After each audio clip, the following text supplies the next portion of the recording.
Right, did you lift here? Having led from start to finish. I was going, and I was going, and I was going. Nigel Mansell was a world champion for a reason, but the story of the 7 drivers he hated tells you almost everything about the dark side of his career.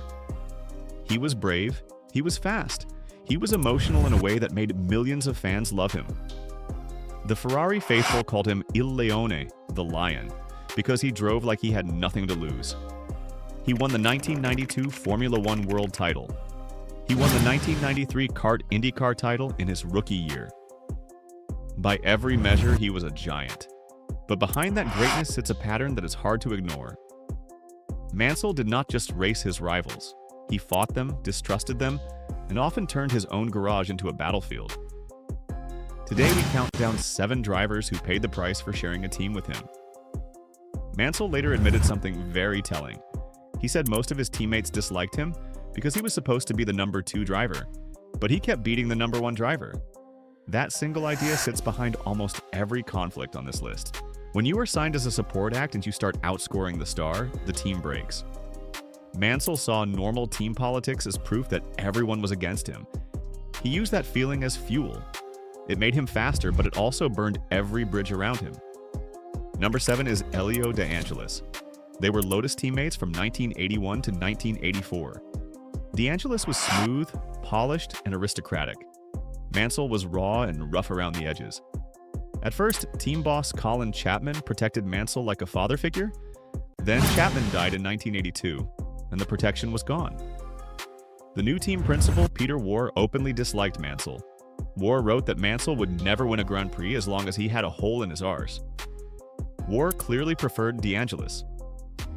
In 1983, De Angelis got exclusive use of the fast Renault turbo car. Mansell was stuck with the slower Cosworth engine until the 9th round at Silverstone. Mansell saw De Angelis as the golden boy.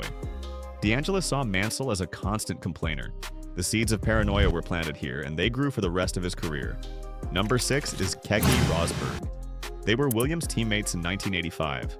Rosberg was the 1982 world champion, the established leader, and a fierce competitor with a wild, sideways driving style. Mansell came in as the new signing, trying to prove himself. From the start, the garage was competitive, not friendly. Rosberg viewed Mansell as unproven and a little reckless, sometimes pushing into dangerous zones. The new Honda V6 turbo engine was powerful but volatile, and both drivers wanted priority in development. There was no warm rapport. Rosberg left for McLaren at the end of the year. The pairing was short, but it taught Mansell how cold a top-level garage can feel. Before we go further, I want to hear from you. Which Mansell rivalry on this list do you think was the most toxic? Was it the political chess match, the public insults, or the on-track wars? Tell me in the comments, and if this kind of deep dive is your thing, please hit subscribe so the channel can keep bringing you more of these. Number 5 is Riccardo Patrese.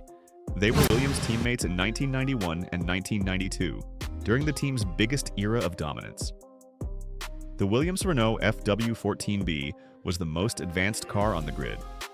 Mansell won the 1992 world title. Williams won the constructors' title with ease. On paper, this should have been the happy chapter of his life. It was not. Mansell still believed Patrese was being quietly favored. He thought Patrese had stronger ties with the engineers because he had been at Williams longer. He thought small setup choices and small bits of attention were leaning toward Patrese. The strange thing is that Mansell now had the fastest car and number 1 status. He had everything he had ever wanted, but the paranoia did not leave. It just found a new target. Number 4 is Ayrton Senna. This one is different from the others. The clash with Senna was not really about garage politics. It was pure on-track combat. Their styles were both aggressive. Senna had a defensive philosophy that almost dared rivals to crash with him.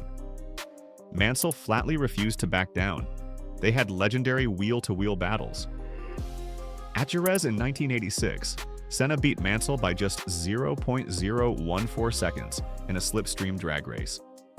At Spa in 1987, they had a heated pit lane altercation after another close fight. Mansell later said he and Senna were born to compete with each other. There was real respect between them, but the racing was brutal.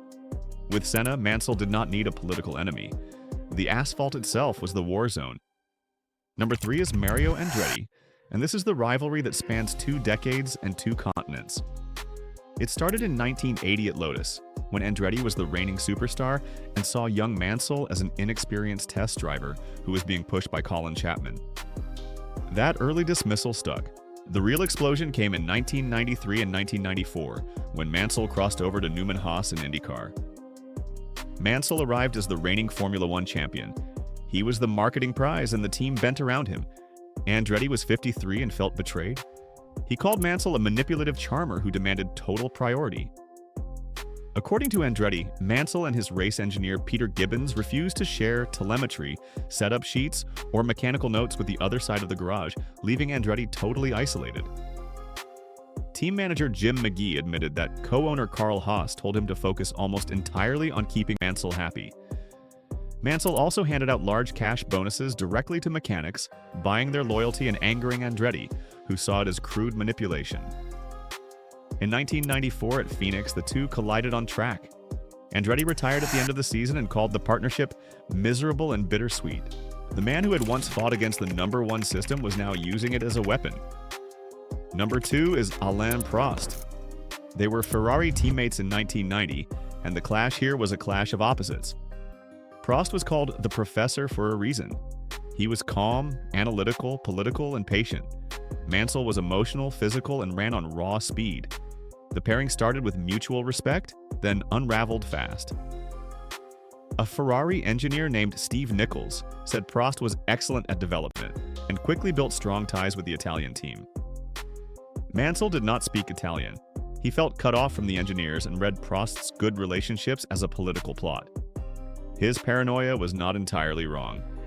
At the 1990 British Grand Prix at Silverstone, Mansell took pole position. Then Ferrari quietly swapped his race chassis with Prost's repaired chassis without telling him. On top of that, Mansell was physically heavier than the small Prost, which created a packaging disadvantage of around 25 kilograms inside the car. He suffered a gearbox failure during the race, threw his gloves into the crowd, and announced his retirement from Formula One. He came back the next year with Williams, but the wound was permanent. In qualifying that season, they tied 8-8, but Prost won 5 races to Mansell's 1, and the political war was already lost. Number 1 is Nelson Piquet. This is the rivalry that defines Mansell's dark side. They were Williams-Honda teammates in 1986 and 1987. Piquet was a 2-time world champion and assumed he would be the clear number 1. Then team owner Frank Williams had a serious road accident before the 1986 season, and technical director Patrick Head took charge and enforced strict parity between the drivers. Mansell used that opening and matched Piquet stride for stride.